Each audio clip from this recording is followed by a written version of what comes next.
ini saya akan membahas mengenai teori Erik Erikson terhadap dunia pendidikan dan kehidupan modern. Untuk yang pertama, saya akan membahas mengenai biodata Erik Erikson. Untuk yang kedua, perjalanan hidup dan karir Erik Erikson.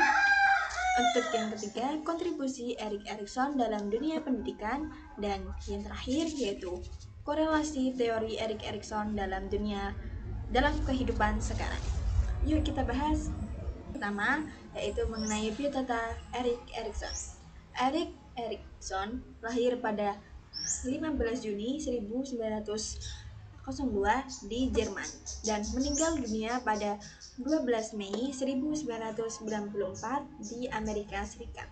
Ia merupakan seorang psikolog perkembangan dan psikoanalisis yang menciptakan teori perkembangan psikososial yang terkenal. Meskipun ia tak memiliki gelar formal dalam psikologi, Erik Erikson diakui sebagai salah satu tokoh besar dalam ilmu psikologi dan pendidikan. Ia mengembangkan gagasan penting tentang identitas diri, krisis perkembangan, dan hubungan antara individu dan masyarakat. Erik Erikson tertarik dalam psikoanalisis dan perkembangan anak. Untuk perjalanan hidup dan karir singkat Erik Erikson, yaitu Erik Erikson mengawali kehidupan sebagai seniman yang sebelumnya beralih ke bidang psikoanalisis. Setelah bertemu dengan Anna Freud di Wina, ia dilatih sebagai psikoanalisis anak dan mulai memahami pentingnya konteks sosial dan pembentukan kepribadian. Pada tahun 1993, Erik Erikson dan keluarga meninggalkan Jerman karena kekuasaan Nazi dan pindah ke Amerika Serikat. Ia melanjutkan karir akademiknya di universitas ternama seperti Harvard, Yale University. Selanjutnya, ia juga menjadi peneliti di Auschwitz, tempat ia bekerja dengan pasien-pasien dengan gangguan psikologis. Beberapa karyanya seperti Childhood and Society pada 1950, yang kedua Identify Youth and Crisis pada 1963, dan banyak yang lainnya juga. Selanjutnya, kita akan membahas mengenai kontribusi Erik Erikson dalam dunia pendidikan dan psikologi. Untuk yang pertama, kita akan membahas mengenai teori perkembangan psikososial. Teori Erikson menjelaskan perkembangan manusia dalam 8 tahapan psikososial yang berlangsung dari bayi hingga usia lanjut. Tiap tahap menghadirkan krisis atau konflik psikologis yang harus dihadapi setiap individu. Hasil dari setiap tahap akan memengaruhi kepribadian dan perkembangan selanjutnya. Untuk tahapan-tahapan tersebut meliputi yang pertama, trust mistrust pada 0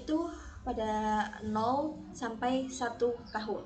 Yang kedua yaitu autonomy and thought pada 1 tahun sampai dengan 3 tahun. Yang ketiga mengenai inisiatif pada 3 sampai 6 tahun. Yang keempat yaitu history pada 6 tahun dan sampai 12 tahun. Yang kelima yaitu identity versus role confusion, itu pada 12 sampai 18 tahun. Yang keenam yaitu intimacy versus isolation, 18 tahun sampai dengan 40 tahun. Untuk yang ketujuh yaitu cumulativity versus stagnation, pada tahun ke-40 sampai 65 tahun. Yang kedelapan yaitu integrative versus despair pada tahun 65 tahun ke atas. Yang selanjutnya kita akan membahas mengenai konsep identitas ego. Erik Erikson memperkenalkan konsep identitas ego, yaitu rasa kesatuan dan kontinuitas dalam diri seseorang. Ia menekankan bahwa krisis identitas adalah tantangan utama setiap pada masa remaja dan sangat menentukan arah perkembangan seseorang di kehidupan selanjutnya. atau masa depan. Yang selanjutnya, ketiga, kita akan membahas mengenai aplikasi dalam dunia pendidikan. Teori Erik Erikson digunakan sebagai dasar dalam pendidikan dan bimbingan konseling, antara lain yaitu pertama, menyesuaikan kurikulum dengan tahapan perkembangan siswa. Untuk yang kedua, menyediakan pendekatan emosional dan sosial yang sesuai dengan usia masing-masing. Yang ketiga, membantu guru dan konselor memahami dinamika psikologi siswa setiap tahap perkembangan. Selanjutnya, yang keempat, kita akan membahas mengenai korelasi teori Erik Erikson dengan kehidupan yang sekarang. Teori Erik Erikson masih sangat relevan di era modern. Beberapa penerapannya dalam kehidupan saat ini meliputi yang pertama, dalam dunia pendidikan. Guru dan pendidik menggunakan teori Erikson untuk mengembangkan pendekatan pembelajaran yang sesuai usia. Misal, pada usia SD, anak sedang berada di tahap industri versus inferiority, sehingga perlu diberikan kesempatan untuk menunjukkan kemampuan dan mendapat pengakuan. Yang kedua, yaitu kesehatan mental dan konseling. Krisis identitas semakin sering terjadi pada remaja masa kini akibat tekanan sosial, media digital, dan perubahan budaya. Konselor psikologis menggunakan tahap identity versus role confusion untuk memahami dinamika ini dan membantu seseorang menemukan jati dirinya. Untuk yang ketiga, yaitu kehidupan dewasa dan keluarga. Tahap intimacy versus isolation dan generativity versus stagnation berperan penting dalam memahami masalah-masalah hubungan dengan kehidupan karir, terutama bagi individu yang berjuang dengan perasaan kesepian atau stagnasi dalam hidup. Selanjutnya, yaitu usia lanjut. Teori Erikson memberikan pemahaman tentang pentingnya refleksi hidup dan pencapaian makna pada usia lanjut.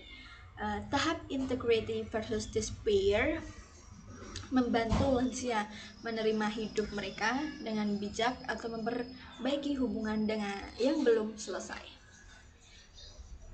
Sekian paparan yang dapat saya sampaikan mengenai Erik Erikson. Sekian, wassalamualaikum warahmatullahi wabarakatuh.